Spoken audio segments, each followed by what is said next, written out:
I think you'll agree that kids spend way too much time staring at stuff on screens these days. Well, with the exception of Tennessee Crossroads, of course.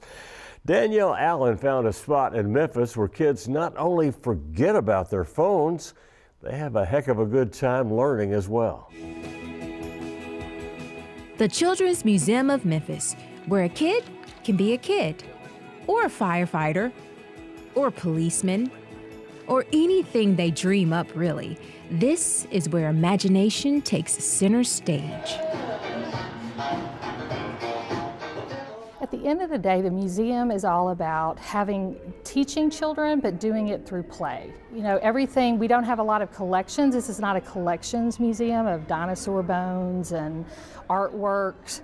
This is really a touch, play and feel museum, and so everything is designed to really engage a child's movement, creativity, and engagement so that they can have fun but also learn while they're doing it.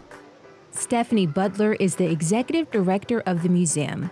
She says learning this way is essential to a child's growth. Learning through play is a key part of human development. All children, even when they're in diapers, and mom and dad are interacting with them, a big part of how they're learning, you don't think you're teaching your child, but you are through playing peekaboo, through playing with different toys and so forth. The museum is able to do that on a grand scale. That grand scale includes a station to plant vegetables, flying a huge plane through the sky, and there's even a place to go hang gliding. It's a creative way to reinforce what's learned in the classroom, which is something parents appreciate. Lots of fun, very different, creative type things, out of the box, out of the ordinary.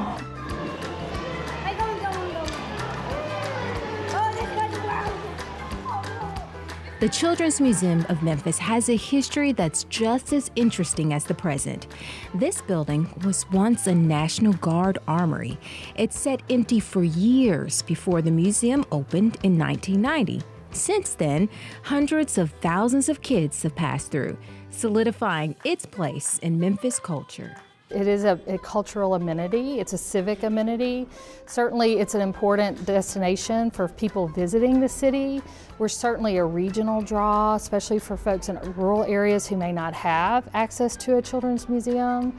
So I think that that's important, but I think at the end of the day, whether it's to visitors, one-time visitors to the community, or our residents and citizens, what it does is it promotes the importance of children. Obviously, the museum is geared toward children, but there's one thing people of all ages enjoy. The Grand Carousel, immaculate horses fit for a king and a queen, and it's a ride that parents and kids equally get a kick out of. It's a piece of Memphis history that connects the young and the old. When the Liberty Land closed down, the carousel had been part of the fairgrounds and of Liberty Land since the 1920s. It's a 1909 Denzel carousel. Everything is hand carved. It's an amazing work of art. It's an amazing historical feature. But when Liberty Land closed down, it had gotten very safely mothballed and put away safely. The community, the city really wanted to be able to keep it, but there wasn't a home for it. The museum and its trustees really had the vision to think what better place, especially since we're located right on the side of the fairgrounds, to really be able to be a home for the carousel. Getting a carousel running again was no easy task. It had been in storage for years, so crews had their work cut out for them.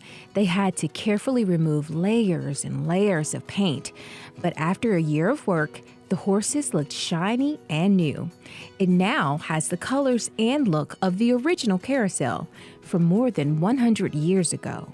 The carousel was fun. I really liked to see my little sister have so much fun on it. I think it's a great draw. I think it does bring in a broader group of people who suddenly see the carousel when they're driving down Central Avenue and think, wow, I remember that from the fairgrounds or from Liberty Land back in the day. The carousel also has a chariot for wheelchairs. This is one of the many ways the museum is making sure everyone is included in the fun.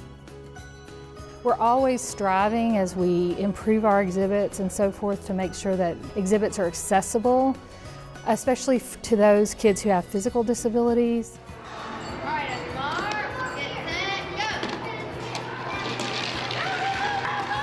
The Children's Museum of Memphis saw more than 260,000 guests last year, and they have plans to bring in more. They're refreshing popular exhibits like the replica of the FedEx plane, and they're adding new additions that help children learn in new ways. But no matter what kids play with here, the museum hopes to have the same impact on every child who walks through the door.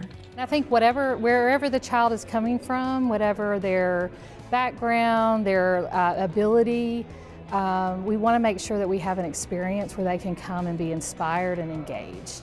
And at the end of the day, we want people to come and leave thinking, wow, I might want to be a dentist, or I might want to fly an airplane. But at the end of the day, we're trying to think about what are we trying to inspire and teach kids with this, and then how can we design it so that kids are going to have fun.